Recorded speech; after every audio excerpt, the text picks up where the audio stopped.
निगम में भी चौथी बार हम जीत का चौका लगाएंगे और चौथी बार 200 पार का आंकड़ा हमारा है कि जब सभी राज्यों ने इसको टैक्स फ्री कर दिया तो आप दिल्ली में भी इसको टैक्स फ्री कर दीजिए। भाजपा हार के डर से भाग गई और चुनाव रद्द करा दिए।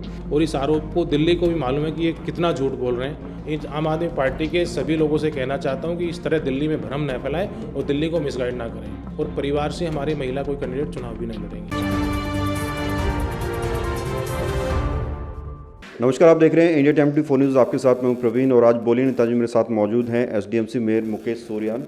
मुकेश जी, सबसे पहले तो होली का त्यौहार आ रहा है, आप शुभकामनाएं दे दीजिए क्षेत्रवासियों को, देशवासियों को। मैं अपने सभी दक्षिण दिल्ली के वासियों को, तमाम दिल्ली वासियों को दक्षिण दिल्ली नगर निगम महापौर होने के नाते होली की शुभकामनाएं देता हूं और बधाई देता हूं कि बड़े लंबे समय के बाद, लगभग 2 वर्ष के बाद इस बार हम होली प्रॉपर धूमधाम से मनाएंगे।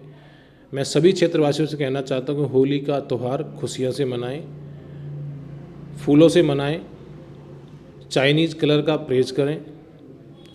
जो स्वदेशी जो कलर्स हैं, जो गुलाल हैं, मिठाई बांटकर खुशियां मनाकर होली मनाएं। और मैं परमपिता परमेश्वर से प्रार्थना भी करता हूं कि इस होली के अवसर पर परमपिता परमेश्वर पूरी तरह से हमें कोरोना से आज़ादी भी दिलाए।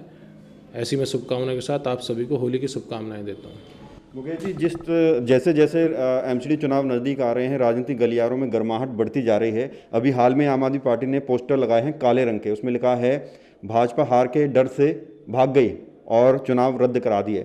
वहीं बीजेपी का तर्क है कि तीनों निगमों को एक किया जाएगा, उसमें समय लगेगा और उसके बाद जो है चुनाव होंगे।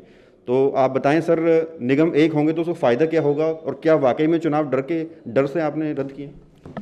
देखिए, चुनाव कराना नहीं कराना ये तो एक संवैधानिक प्रक्रिया है।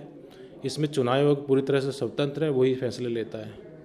बात रही आम आदमी पार्टी की, ये पार्टी के पास कोई आधार नहीं आरोप लगाने का, तो इनके आरोपों में कोई सच्चाई नहीं और इस आरोप को हम पूरी तरह से खंडन भी करते हैं। और इस आरोप को दिल्ली को भी मालूम है कि ये कितना झूठ बोल रहे हैं। तो इस तरह की बातें आम आदमी पार्टी ना करे, मैच्योर बने, समझदार बने।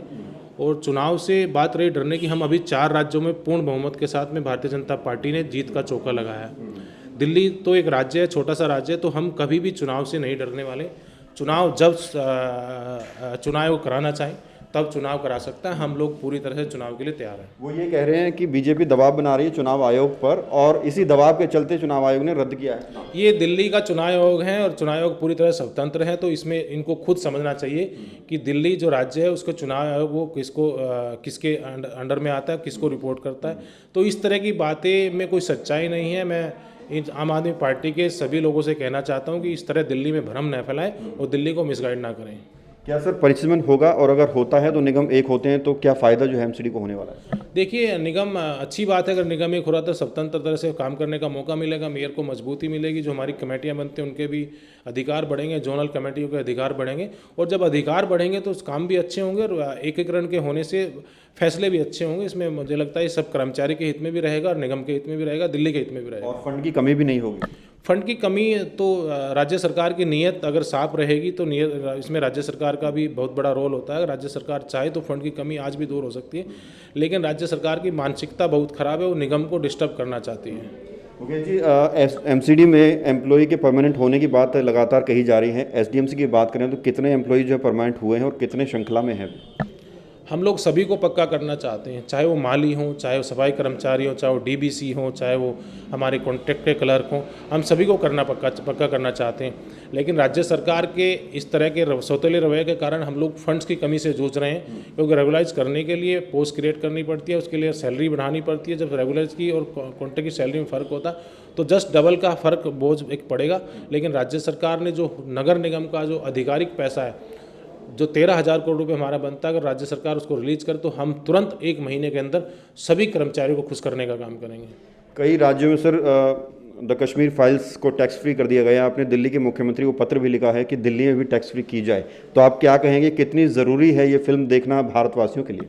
मैंने माननीय मुख्यमंत्री जी को आग्रह किया है और दिल्ली की सेंटीमेंट्स को देखते हुए, दिल्ली के लोगों को समझते हुए कि दिल्ली के अंदर बहुत सारे कश्मीरी पंडित भी आकर रह रहे हैं, मैंने सभी के सेंटीमेंट्स को ध्यान रखते हुए मैंने माननीय मुख्यमंत्री से आग्रह किया, प्रार्थना की है कि जब सभी राज्यों ने इसको टैक्स फ्री कर दिया तो आप दिल्ली में भी इसको टैक्स फ्री कर दीजिए, ताकि लोग भी इसको पूरी तरह सच्चाई को देख सकें और जो फाइल जो कश्मीर है उसका जो असलियत है लोगों तक वो पहुंचनी चाहिए।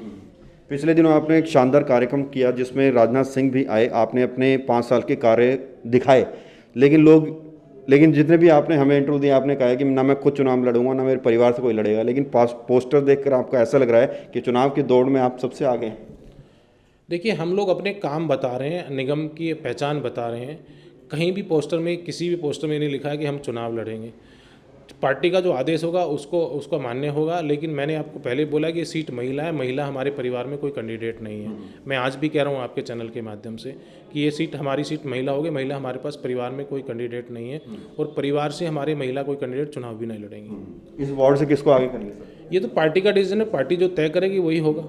हम पार्टी के फैसले का स्वागत करेंगे। और जो भी इस वार्ड में नहीं, पूरी एसडीएमसी में जो भी प्रत्याशी आएंगे, हम मेयर होने के नाते मुकेश सोरेन उन सब के लिए चुनाव में हम सब हमारी टीम सब मिलकर बढ़ चढ़ कर काम करेगी और हर प्रत्याशी को हम जिता करके लाएंगे। इस वार्ड की अगर बात करें सर, क्या कुछ लोग जहन में रखें जब वोट की लाइन में लगें?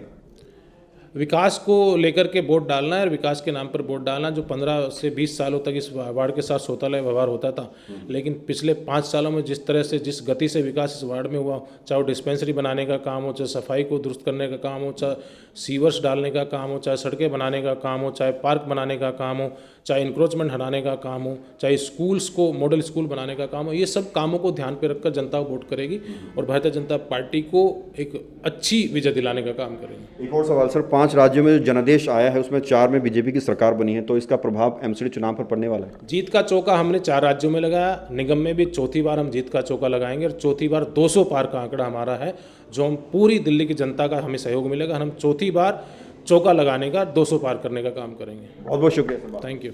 तो ये थे मेरे साथ मेयर मुकेश सोरेन, जिन्होंने मुझसे बात की और हर एक सवाल का जवाब बड़ी बेबाकी से दिया। आपसे फिर मुलाकात होगी एक नई शख्सियत के साथ, नए विषय पर। कैमरा जर्नलिस्ट विशाल के साथ प्रवीण, इंडिया टाइम 24 न्यूज़।